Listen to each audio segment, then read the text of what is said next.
What's up, everybody? Millz Young here, aka MMA Locker Room, part of Pick Dawgz, and I'm gonna be going over the UFC 298 whole card. Okay, we got a lot of fights to talk about, so I'm gonna go over each and every fight on there, and I'm gonna give my prediction, and I'm gonna let you guys know who I like as my most confident pick, my best underdog, my bulletproof parlay, and hey, man, try to get you guys some different ways on how to get angles and get paid.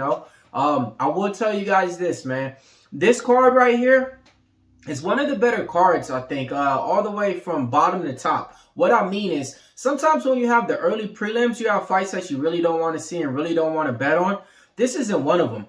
We got some good fights to talk about on this one. The main event is Alexander Volkanovski defending his belt against Elliott Topuria. Co-main event, Robert Whittaker versus Paulo Acosta. Mackenzie Dern fighting on the prelims. I mean, you got some good, exciting fights to talk about, man. But before we do that, let's go ahead and talk about last week, man. How did everybody do last week out there betting on UFC? Okay, cool. Yeah, my guy came through, Max Griffin. This is the thing, though, that we do. And, sometimes you can predict them right, sometimes you can't. I'll be honest with you guys, man. On that one, I had to take my bias out of the pick. And, I thought the other guy was actually going to have a better chance to win in that one. But, hey, man, Max Griffin pulled it off again. So let's go ahead and keep cashing them on him. All right, now look, man. We got a lot of fights to talk about. Let's talk about fight number one. Andrea Lee, 13-5, taking on Miranda Maverick. 12 wins, 5 losses. Miranda Maverick, she's coming off of a questionable win. But in a questionable win because she took it on short notice, okay? And when I say a questionable win, it's because you got to look at the opponent that she fought, okay? I mean, who doesn't get a win over Priscilla Cachoeira, So that's why you got to say questionable win. But she made her UFC debut, finishing a girl with a vicious elbow over Luana Georgia, I think her name is. And it split open her whole head. And the ref just called the fight off. And, ever since then, she's been making moves. She fought in a questionable fight against Maycee Barber, in which we all thought that she won, but the judges gave it to Maycee Barber. Since then, it's been kind of win one, lose one. Win over Sabina Mazo, win over Shayna Young, lost to Jasmine Vicious, though. So in this one, I gotta just go with the favorite because I love me some Miranda Maverick, man. A little biasy on this pick, but now let's talk about the other side. Andrea Lee, however you want to call her. She's a warrior. She's a dog. She's on a 3-fight losing streak, though.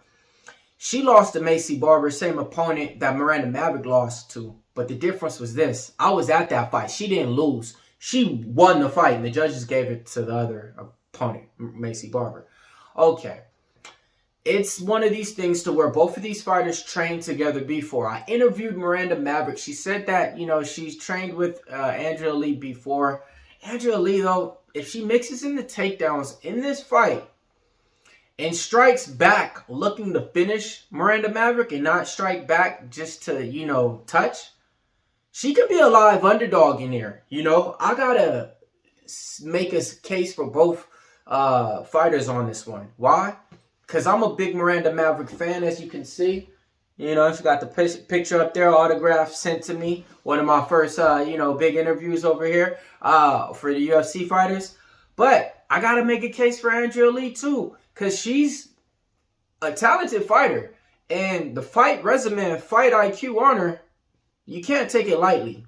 But my pick's Miranda Maverick, man. I think I took too much time on that one. I think she gets it done. I'm going to be thinking that she gets it done in the third round or by decision. I actually think she's going to submit her, though. So let's go ahead and go with Miranda Maverick wins by sub. All right, fight number 2. Obon Elliott, 9-2, taking on Wilbert, 7-1. Obon Elliott, big favorite in this one, -300. Made his debut on the UFC Contender Series. Former Cage Warrior fighter. He's one of those guys that's going to go for the takedowns, relentless through the fight. Wilbert, we first seen him make his UFC debut versus Bo Nickel. Took that fight on short notice, and Bo Nickel knocked him out. He's stepping down in a weight class, down to welterweight. We'll see how he can, do in this weight class. But he's one of those guys, statue frame, those with a lot of power. The physique on both these fighters, if you looked at them both, and you didn't know who had a better record or who's a better fighter, so I'm taking Wilbert all day. but we ain't here for that. I think Obon Elliott gets it done in this one. All right, third fight on the fight card, we got Danny Barlo 7-0 taking on Josh Quinton 6-1, taking place in the welterweight division. Danny Barlo opened up a -170, he's up to a -190. All right, he's made his debut on the UFC Contender Series. He goes by the name of like Left Hand of God or something, or Left Hand Put Him to Sleep. He's one of those guys to where, yeah, he touches you once and you go to sleep. Packs a lot of power when he's out there striking. Long frame, likes to throw out the jab too. Josh Quinton on the other side, he had 2 fights in the UFC.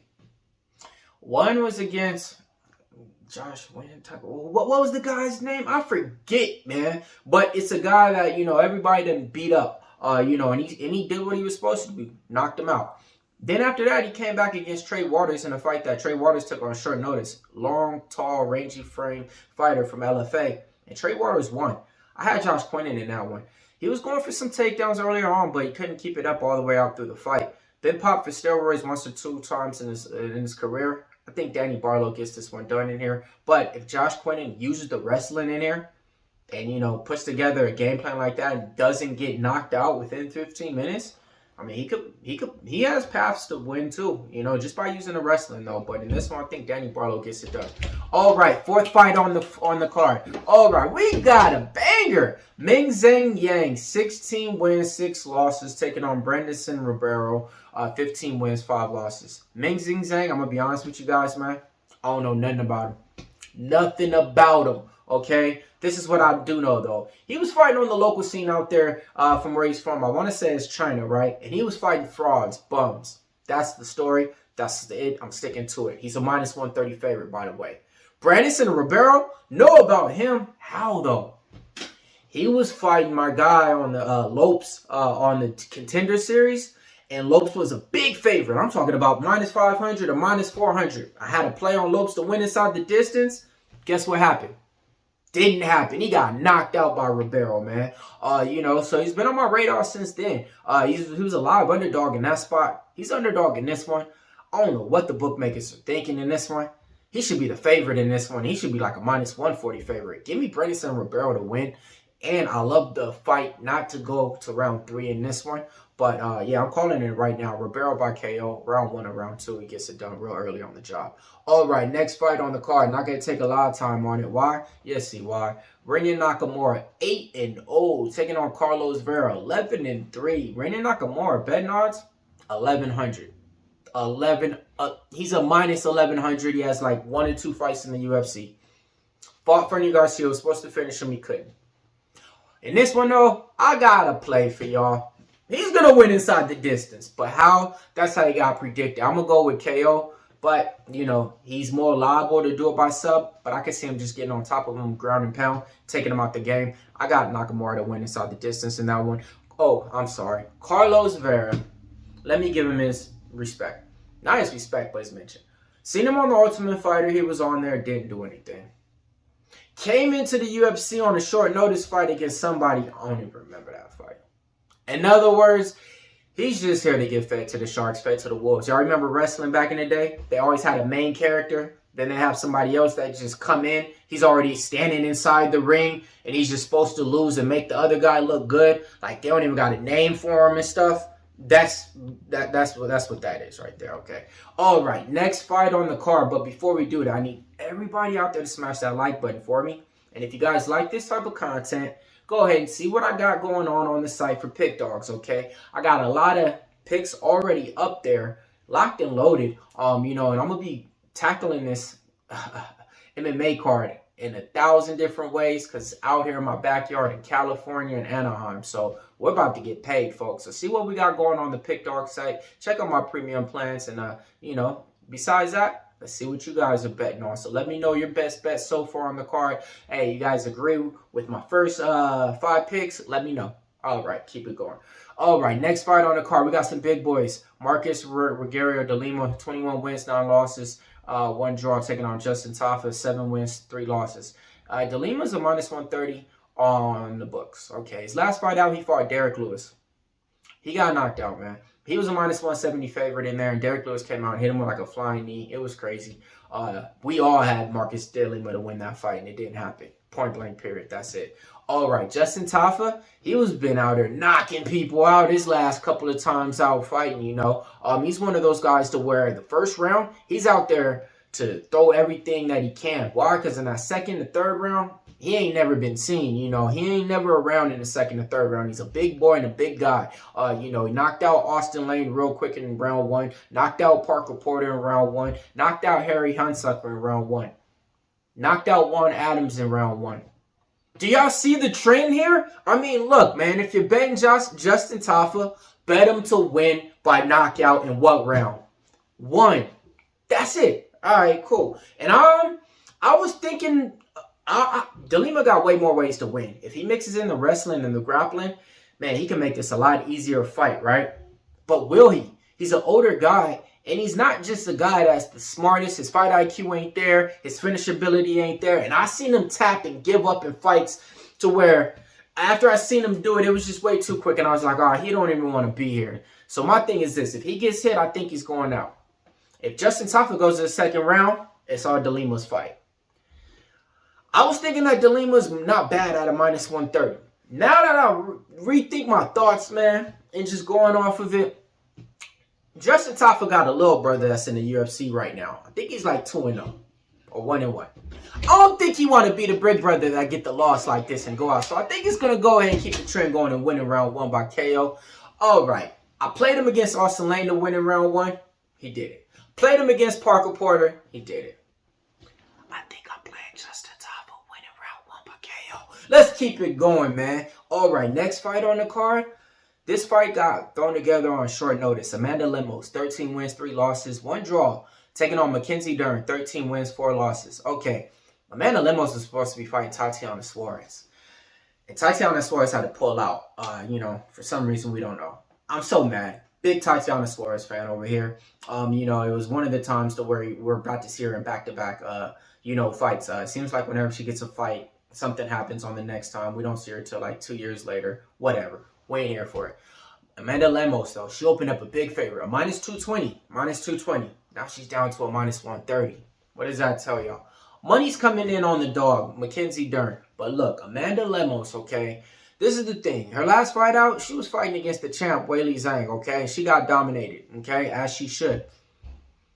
Mackenzie Dern, her last fight out against Jessica Andrade, she was a favorite in the fight that everybody had her, including me. We thought she was going to be able to take down Jessica Andrade and do what everybody else been doing to Jessica Andrade, because Jessica Andrade's been looking like, you know, bad goods, you know, on a fight, a losing streak and everything, right?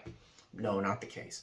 Mackenzie Dern got bopped. She got knocked down like 3 times in the fight. She looked bad, folks. I'm talking about bad. She got knocked down and just like spent around and fell on the cage. Like I think second or third round, and the ref was just like, hey, just stop. Just stop. Okay? It looked like it was like her second fight in the UFC or the MMA cage, right? It did. She wasn't able to get the takedowns or anything, but that's on Jessica Andrade. So in this fight, she's taking it on short notice, okay? She got a lot of stuff going on with her team and her camp. You know, her coach ain't her coach no more. She, you know, questionable training and stuff. But what she got is this. Jiu-jitsu specialist, okay? And when it gets you to the ground, trust me, she's grabbing your arm and she's going to break it off, okay? She's damn near unstoppable, you know, if she gets on top. Amanda Lemos is a good striker, but she doesn't throw with a lot of volume. She looks to counter in there. She's been subbed a couple of times. One by Jessica Andrade that comes to mind. I think I'm going with the dog in this one. Why? I've been a big Mackenzie Dern fan earlier on, okay?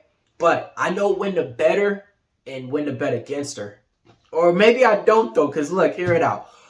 Angela Hill versus Mackenzie Dern. I thought Angela Hill had a chance. I thought she was going to be able to stuff the takedowns. And Mackenzie Dern put on a clinic. She outstruck Angela Hill, and she looked like a way different, complete fighter. Then the fight after that against Jessica Andrade, we don't know what happened. We don't know what happened. Like, she just looked at another difference, like a whole complete fighter, right? Different fighter, you want to say. But before those 2 fights, her pedigree was this. Relentless, trying to get you to the ground. Trying to get you to the ground. And she was good at it. You know, Amanda Lemos, I think she can give up her back. I think Mackenzie Dern's going to make her Tap, tap. I'm going Mackenzie Dern in this one. But look, listen. I like the plus money on there. It's like plus 115, you know. But this is the thing. And I got a thing. If you make money with me, I'm going to stick with you, you know, until you lose a little, like, until you lose like 2 times probably. If you lose 2 times for me, that's when you're out the betting books. So, I literally lost once with you, Mackenzie.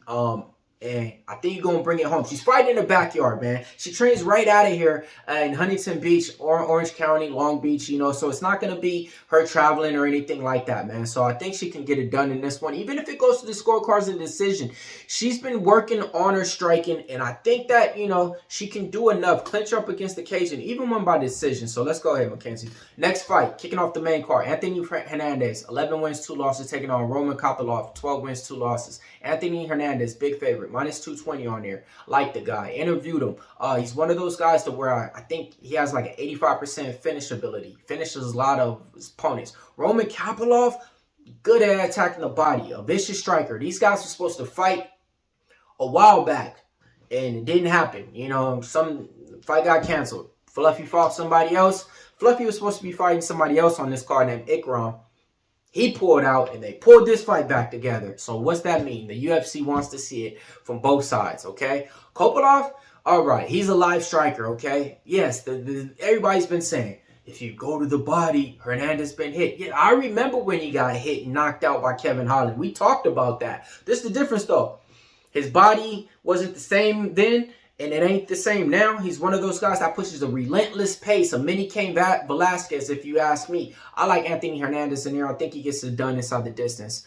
Merab Dvalishvili, 16 wins, 4 losses, taking on Henry Cejudo, 16 wins, 3 losses. Wrestler versus wrestler. Grappler versus grappler. Same type of style, right? But Merab's a minus 180 favorite. One of the guys that I bet on consistently. One of my favorite ever guys to bet on, right? Henry Cejudo, we all know the story, man. He fought Aljamain Sterling in his last fight. A lot of people thought he won. I thought he did. Came close, didn't get it done, though. But I honestly think this is Merab Dvalishvili's worst matchup ever. And this is the first time I'm ever scared to bet him. Okay, I didn't bet Merab at minus 230, minus 250, and didn't even blink, right? I'm scared, right? But I can't be too scared, man. This guy's relentless, man. He pushed like 40 takedown attempts against Peter Yan in his last fight. Give me Merab Dvalishvili to win by decision in that one.